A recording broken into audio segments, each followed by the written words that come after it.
الحمد لله وكفى وسلام على عباده الذين اصطفى۔ رب العالمین نے اپنے کلام پاک میں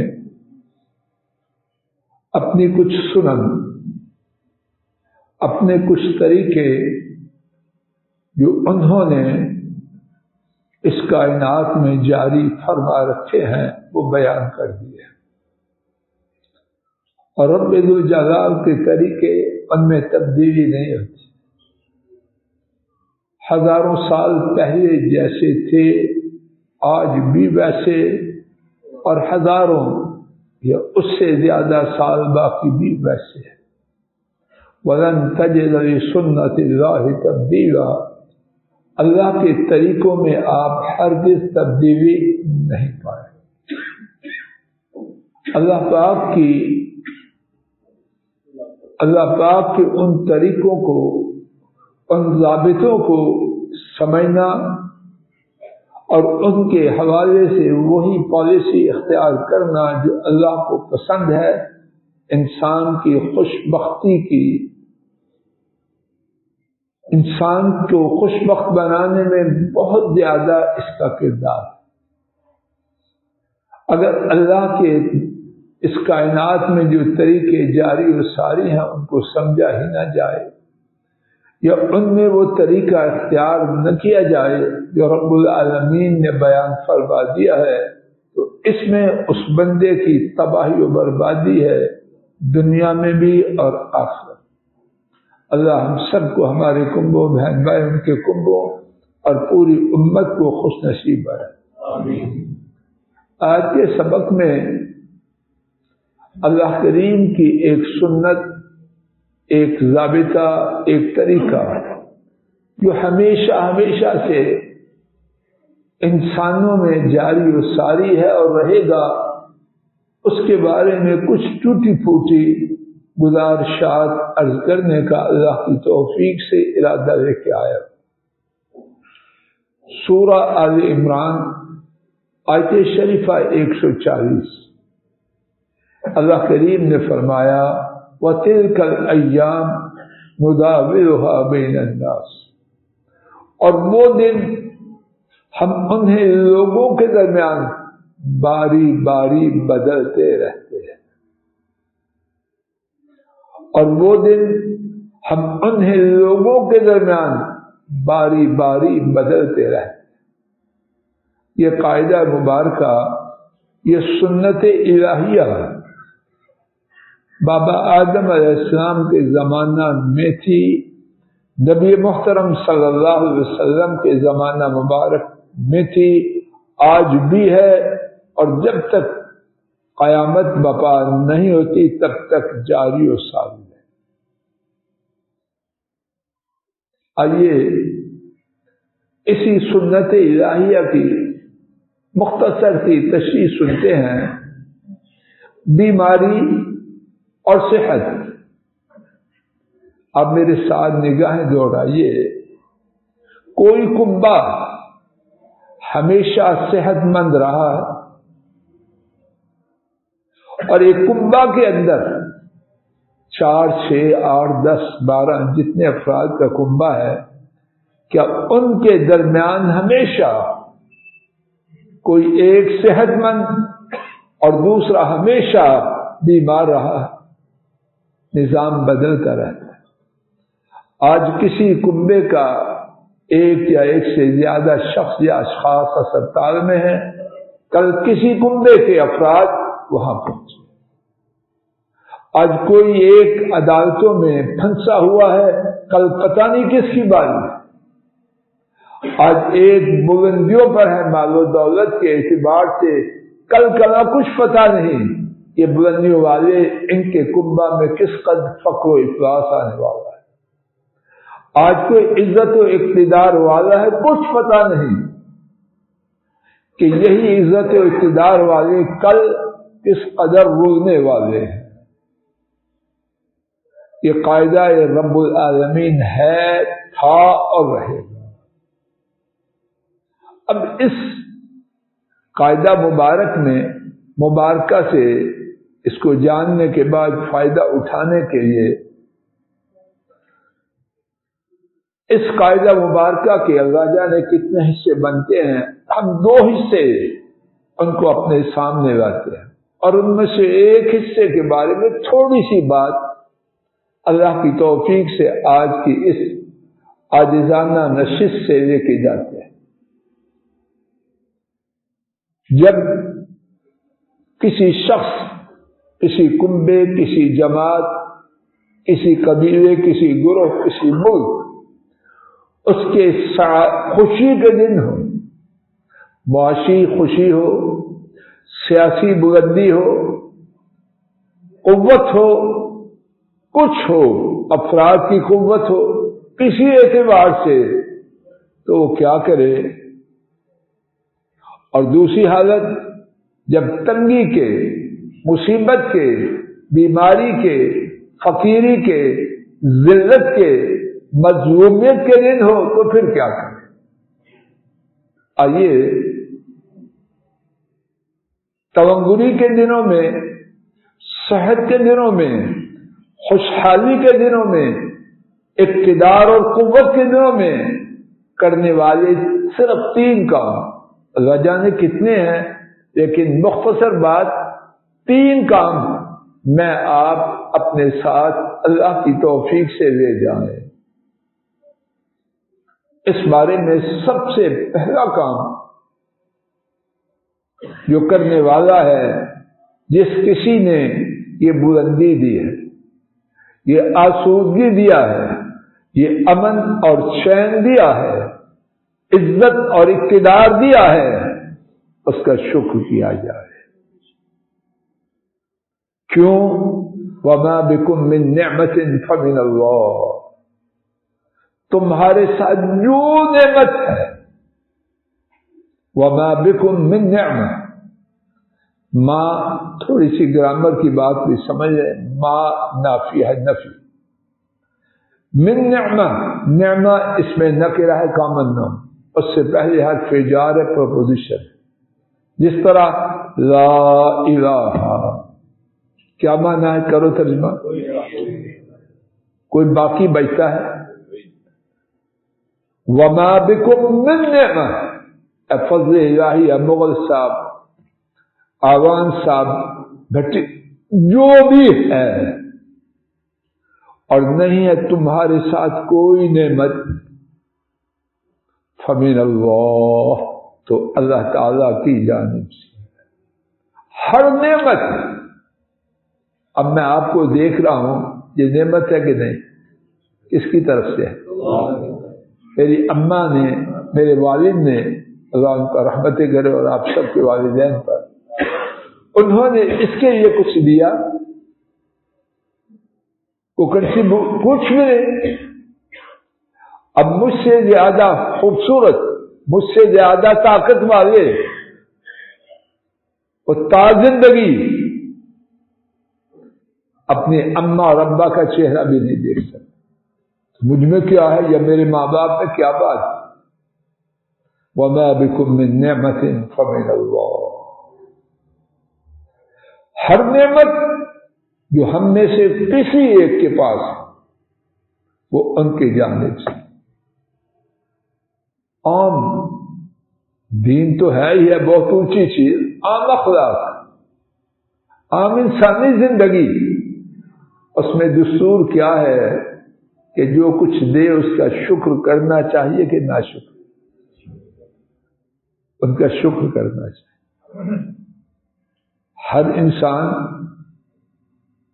ہم بات کر رہے ہیں اس انسان کی جو بلندیوں پر ہے، نعمتوں میں ہے، اس کی، اس میں جو کچھ ہے سب بولو ان کی طرف سے، تو پھر ان کا شکر کرنا ہے کہ نہیں کرنا؟ اور عجب معاملہ ہے، جب ہم شکر کرتے ہیں تو یہ واجب ہے، ہماری ڈیوٹی ہے، یا ہم احسان کرتے ہیں اللہ پر؟ مجھے کسی نے پہنچایا مسجد میں، لفٹ نہیں کہتے آپ، تو اس کا احسان ہے میرا تو میرے ذمہ کیا ہوا؟ آپ میں غور کرے سر کی چوٹی سے پاؤں کی انگلی تک، اور زندگی کے اپنے بیڈ روم سے جہاں تک جاتے ہیں، کوئی چیز ایسی ہے جس کے دینے والا ان کے سوا کوئی؟ بولنا، دیکھنا، سننا، آکسیجن جس سے ہم جی رہے ہیں، پانی جو ہماری زندگی کا راز اللہ نے بنایا ہے، اس ہر چیز کن کی طرف سے، تو ان کا شکر کرنا واجب ہے۔ لیکن جو بات اب عرض کرنا چاہتا ہوں، میں آپ اپنی ڈیوٹی ادا کریں، اور وہ اس پر بھی اتنا کچھ دیں کہ آدمی اگر اس کو سمجھ آ جائے، یقین آ جائے، تو کہ سارے کام چھوڑ کے میں صرف شکر کروں۔ کسی اور کام میں مشغول ہونا، دیکھنا، سننا، بولنا، جانا پکڑنا، اگر شکر کا پتہ چل جائے کہ ہے کیا اور اس میں فوائد کتنے ہیں، تو ہم میں سے کوئی بھی شکر کے علاوہ کسی اور کام کی طرف توجہ نہ کرے۔ اب میں جو بات اس وقت اجاگر کرنا چاہتا ہوں وہ یہ ہے کہ شکر کریں اپنی ڈیوٹی کو، اپنی ذمہ داری کو ادا کرنے کے، اور پہلے سے مسلمان بات ہے کہ ہم حق ادا کریں، لیکن ان کی شان دیکھیے، وَإِن تَشْكُرُوا يَرْضَهُ لَكُمْ، کہ کوئی شکر کرے تو اس سے راضی ہو جائے، اور اللہ کا راضی ہونا جنت کی سب نعمتوں سے بڑی نعمت، وَرِضْوَانُ مِنَ اللَّهِ أَكْبَرُ، اور اللہ کی رضا مندی سب سے بڑی بات۔ حدیث شریف میں بندہ پانی کا ایک گھونٹ پیے، شکر کرے، اللہ راضی ہو جاتے ہیں۔ ایک لقمہ کھائے، شکر کرے، اللہ راضی ہو جاتے ہیں۔ تو جب سورس، منبع مل گیا، اس سے میرا شکر سے ایک فرضی چیز ادا کر رہا ہے، اور اس میں بھی کوتاہی ہے، ہماری عبادت ٹھیک ہے، ناقص ہے، تو بجائے مواخذہ کہ تو نے حق کے ادا کرنے میں کمی کی، وہ راضی ہو جائے۔ اور کیا ہوتا ہے شکر سے؟ اللہ نعمتوں میں اضافہ کرتا، وَلَئِن شَكَرْتُمْ لَأَزِيدَنَّكُمْ، البتہ اگر تم نے شکر کیا تو یقیناً میں تمہیں اور زیادہ ضرور دوں گا۔ اور کیا ہے شکر میں؟ شکر کرنے کی وجہ سے اللہ پاک کا عذاب جو بندے پہ آنا ہوتا ہے، اللہ اس کو روک دیتے ہیں۔ ما يفعل الله بعذابكم ان شكرتم وآمنتم وكان الله شاكرا عليما، سورہ النساء آیت شریفہ 147۔ اللہ تعالیٰ تمہیں عذاب دے کے کیا کریں گے اگر تم شکر کرو اور ایمان لے آؤ۔ امام قتادہ تفسیر کے بہت بڑے امام، انہوں نے لکھا، ان اللہ لا يعذب شاکرا ولا مؤمنا، دو بندوں کو اللہ عذاب نہیں دیتے، یا رحمت البکر، جو ایمان والا ہے اس کو اللہ عذاب نہیں دیتے، اور جو شکر کرنے والا ہے اس کو اللہ عذاب واجب ادا کریں اور وہ بھی ناقص، اور اوپر سے کیا ہو رہا ہے؟ آئندہ مزید نعمتوں کی گارنٹی مل رہی۔ شکر کرنے سے ایک اور بات کیا ہوتا ہے، نعمتوں کو بیڑیاں پہنا دی جاتی۔ نعمتوں کو کیا مطلب؟ اسامہ جی آگے ہو کے بیٹھو، بابا کے آگے آئے یا سامنے میرے آؤ۔